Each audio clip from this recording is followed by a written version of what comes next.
श्री स्वामी समर्थ तुमच्या सर्वांचे आपल्या स्वामी भक्तिमय चॅनलवर मनापासून स्वागत. स्वामी भक्त आज पुन्हा एकदा तुमच्यासाठी नवीन स्वामी संदेश घेऊन आलेलो आहे. आजचा स्वामी संदेश देखील खात्रीपूर्वक सांगतो तुम्हाला आवडेल. फक्त त्यासाठी शेवटपर्यंत ऐका आणि त्याचं अनुकरण करण्याचा प्रयत्न करा. फक्त ऐकून सोडून देऊ नका. तर जीवनामध्ये उतरवण्यासाठी प्रयत्न केला तर नक्कीच अशा भक्ताच्या पाठीशी स्वामी महाराज कायमस्वरूपी राहणार आहे. त्याचा अनुभव तुम्ही ऐकून बघा किंवा आत्तापर्यंत तुम्ही तसे अनुभव घेतलेले असेल. तुमच्यासमोर स्वामीच्या 3 मूर्ती दिसत असतील. आत्ता स्वामीची मूर्ती म्हणा किंवा फोटो म्हणा सगळे सारखे असतात, कारण फोटोला किंवा मूर्तीला महत्त्व नाही तर स्वामीच्या अस्तित्वाला महत्त्व आहे. स्वामीच्या असण्याला महत्त्व आहे. आणि स्वामी काय हो, आपण डोळे जरी बंद केले तरीही स्वामी आपल्या डोळ्यासमोर येऊन उभे राहतात आणि जणू काही आपल्याला आलिंगन देत आहे. आपलं म्हणणं ऐकून घेत आहे असं आपल्याला वाटत असतं. तरीही कधी कधी मनाला हुरहुर लागते की स्वामींनी आपल्याला काहीतरी सांगावं, आपल्या जवळ येऊन गप्पा माराव्या. आणि म्हणून ज्या संदेशाच्या रूपामध्ये स्वामी तुमच्याशी गप्पा मारणार आहे, तुम्हाला काहीतरी सांगणार आहे, ते ऐकण्याचा पुरेपूर प्रयत्न करा. आत्ता ज्यांनी 3 नंबरची मूर्ती निवडली आहे त्याच्यासाठी स्वामी काय सांगतात ते जाणून घेऊया. स्वामी अशा भक्तांना सांगू इच्छितात की अरे आमच्याकडे काय बघतोस, अरे आमच्याकडे काय बघतोस, तुझ्या अंतरात्म्यात आहे, आम्ही तुला कधी हरू देणार नाही.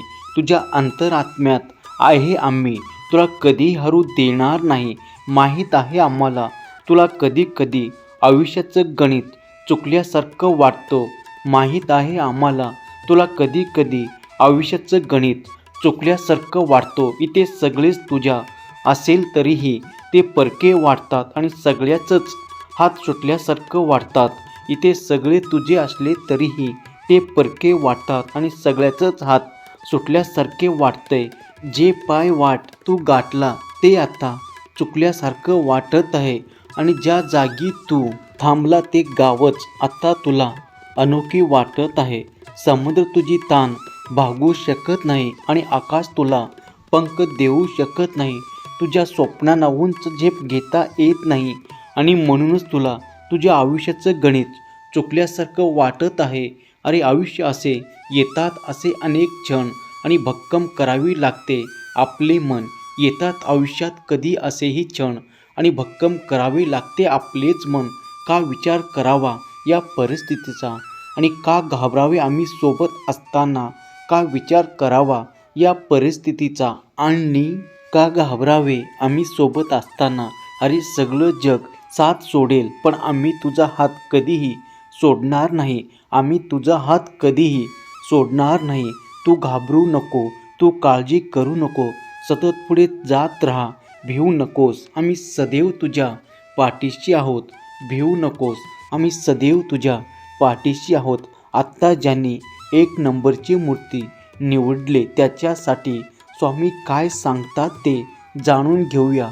स्वामी अशा भक्तांना सांगतात की अरे बाळा, जीवनातील प्रवासामध्ये आपले बोट कोणी धरेल हे देखील महत्त्वाचं असतं बरं का. जीवनाच्या प्रवासामध्ये आपलं बोट कोणी धरले हे देखील महत्त्वाचं असतं. अरे तो जर कृष्ण असेल तर तू अर्जुन झाल्याशिवाय राहणार नाही. तो जर कृष्ण असेल तर तुझा अर्जुन झाल्याशिवाय राहणार नाही.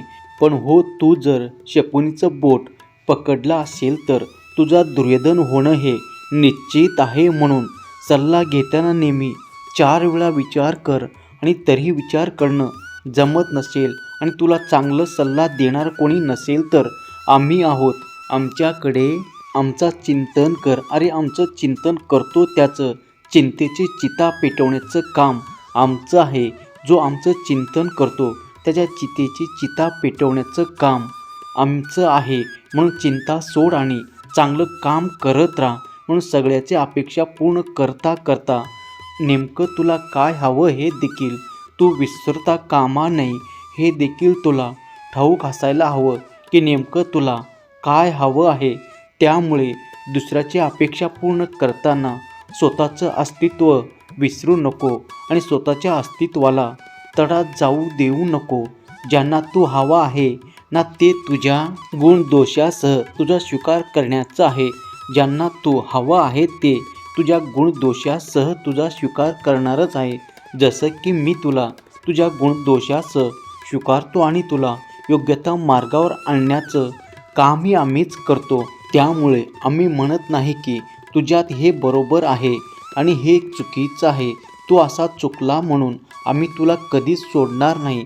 पण हो, जेव्हा तू चुकणार आहे तेव्हा आम्ही तुझं कानही धरणार आहे आणि योग्य मार्गावर आणण्यासाठी प्रयत्न करणार आहे. कारण आम्ही तुला पूर्णपणे स्वीकारलेलं आहे माझ्या भक्ताच्या रूपामध्ये, माझ्या लेकराच्या रूपामध्ये.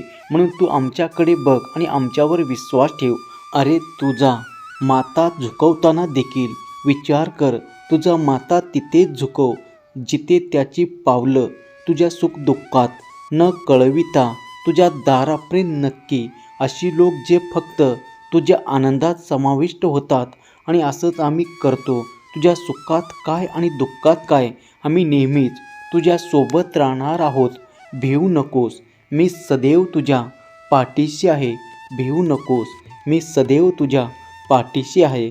आत्ता ज्यांनी 2 नंबरची निवड आहे त्याच्यासाठी स्वामी काय सांगतात ते आत्ता आपण जाणून घेऊया. तर स्वामी अशा स्वामी भक्तांना सांगू इच्छितात की शांत मनाने विचार केला तर आमचं अस्तित्व तुझ्यापर्यंत पोचणार आहे.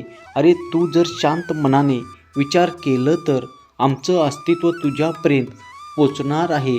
एका मतामध्ये राहून विचार परिपक्व होतात आणि जेव्हा तू साधनेमध्ये असतो तेव्हा खरा आनंद तू स्वतःला देत राहतोस. अशातच तुझ्यात आतील गुरुतत्वाकडून जो सुगंध दरवळतो त्यामध्ये आम्ही खरंच विराजमान असतो. हे तुला समजवण्यासाठी साधना महत्त्वाची आहे. मला वेळ नाही किंवा मला सकाळची वेळ जमतच नाही, हे माझ्या कामामध्ये व्यस्त आहे. या सबबी सतत आम्हाला देऊ नकोस, कारण आम्हालाही तू हवा आहे. आयुष्यामध्ये काही उत्तम घडायचं आहे ते ना स्वतःच्या हृदयामध्ये स्थानी जे गुरुत्व आहे त्यावर काम करावे लागते. मन आतून शुद्ध आणि निर्मळ होण्याची प्रक्रिया केव्हा सुरू होईल माहीत आहे? जेव्हा तू इतर लोकांना माफ करायला शिकशील. जे तुझे आहे आणि जे काही परके आहे त्या सर्वांनाही तुला दिलेली अयोग्य वागणूक विसरून तू पुढे जायला शिकशील. प्रत्येक क्षणाला तू विसरायला शिकशील. हीच खूण आहे तू शुद्ध होण्याची. त्यामुळे या गोष्टीचं अनुकरण तू करायला शिक. आयुष्य हे दुसऱ्याला बोल लावण्यासाठी नाहीच आहे हे रे. आयुष्य स्वतःमध्ये सुधारणा करण्यासाठी आहे आणि हे झाला ते विसरून देण्यामध्येच खरा आनंद आहे. आणि म्हणूनच तू सर्वप्रथम तुझी विचारसरणीबद्दल लोकांना माफ करायला शिक. आणि लोकांना माफ करूनही लोक जर परत परत तुला तीच वागणूक देत असतील तर सरळ अशा लोकांकडे दुर्लक्ष करायला शिक. अशा लोकांच्या नादी तू लागू नकोस. तू आमच्यामध्ये रममाण व्हायला शिक. आमच्या सानिध्यात यायला शिक. नक्कीच आम्ही तुझा हात कधीही सोडणार नाही आणि तुझ्यासाठी काय चांगलं काय वाईट हे देखील आमच्यापेक्षा कुणालाही ठाऊक नाही. त्यामुळे रात्री झोपताना तू कोणताच विचार घेऊन झोपेत त्या संवेदना तुझ्या आत्म्यासाठी महत्त्वाच्या आहेत. म्हणून तुझ्याकडे सकाळची सुरुवात ही प्रार्थनेतून आणि रात्री झोपताना देखील प्रार्थनेतूनच व्हायला हवी. आणि अशी व्यक्ती जी झोपतानाही आणि आमचं नामस्मरण करतो आणि उठल्यावरही आमचं नामस्मरण करतो, अशा व्यक्तीच्या सानिध्यात स्वतः आम्हाला राहायला आवडते. आणि अशा भक्ताची पाठ आम्ही कधीही सोडत नाही. भिवू नकोस, मी सदैव तुझ्या पाठीशी आहोत. भिवू नकोस, मी सदैव तुझ्या पाठीशी आहे. स्वामी भक्त हो, तिन्ही संदेश तुम्ही ऐकले असतील. तिन्ही संदेशमधून स्वामींनी एकच हट्टास केलेला आहे की तुम्ही आमच्या सानिध्यात या. बघा, जसं आपल्याला वाटतं की स्वामींनी आपल्याकडे बघावं, तसं स्वामींनीही अपेक्षा असते की त्याच्या भक्तांनी त्याच्याकडे बघायला हवं. थोडं जरी वेळ त्याच्यासाठी द्यायला हवा. आणि जर स्वामी आपल्याकडे अशी अपेक्षा करत आहेत तर आपणही त्याच्या अपेक्षा भंग करायला नको. कारण अपेक्षा भंग झाल्याचं दुःख काय आहे हे आपल्या सगळ्यांना ठाऊक आहे. आणि जर आपल्याकडे स्वामीचा असा अपेक्षाभंग होत असेल तर नक्कीच त्याचा त्रास आपल्याला होतो. हे बरोबर आहे ना?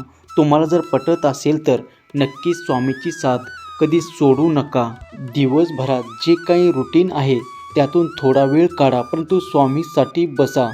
स्वामीकडून आपण खूप काही मागत असतो, परंतु स्वामी आपल्याकडे काही मागत नाही. स्वामी फक्त मागत असतात थोडासा त्याच्यासाठी काढलेला वेळ, जो फक्त त्याचा असेल, त्याच्यावर फक्त त्याचा अधिकार असेल.